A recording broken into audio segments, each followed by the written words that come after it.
Egypt tilled an ancient intercontinental achievement. In the course of our explorations of ancient artifacts, we have discovered numerous peculiarities, which none has answered to our satisfaction to this day, despite our many inquiries about these locations.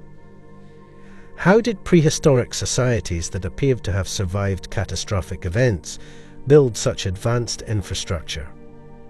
Many historic buildings from practically every continent can't be accessed by today's technology.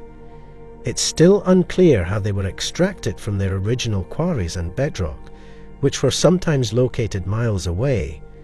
Moreover, the knowledge and indeed tools used to make these huge megaliths, as well as the fingerprints of these now long-forgotten activities, can still be found today.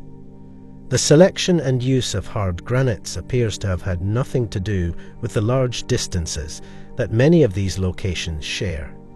In fact, they all fit together wonderfully and complement one another. Data seems to have been produced using similar methods and technologies to those we've hypothesized about in the past.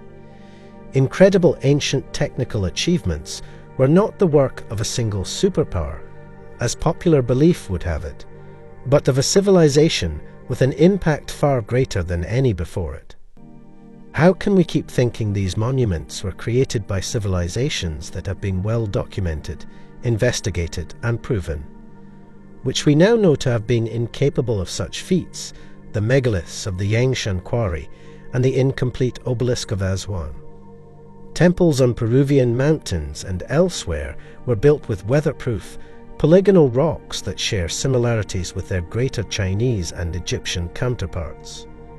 Similarly, while various methods of stone cutting can be identified at several sites, they all appear to converge at the Aswan Quarry and other buildings. This Egyptian quarry supplies materials for construction projects around the country, including the Great Pyramids. However, the huge pyramids at this site are unique because, depending on the evidence, they were probably built either before or after the separate civilizations arrived, then thrived on our planet, but that these massive constructions were not the work of a single civilization, but rather a collaborative effort across multiple continents. But numerous prehistoric superpowers that appear to have been more advanced than modern man left behind these smooth as butter stones. Apparently the same methods were utilized on the deserted obelisk of Aswan as on a number of other structures and protuberances in Peru.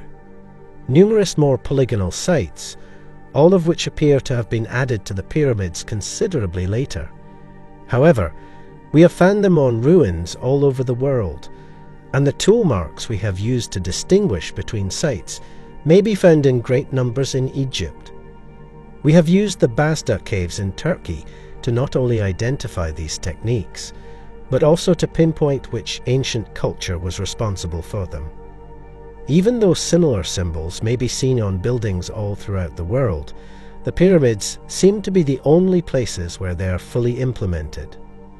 Baalbek appears to share protuberances with other polygonal sides, which have so far been discovered exclusively at these sites and nowhere else.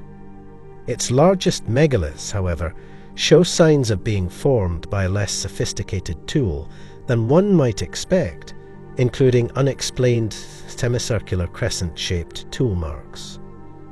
After these methods were perfected, we find them in places like Aswan's Sacsayhuaman and other, seemingly more advanced, ruins around the world. Who were these mysterious ancients?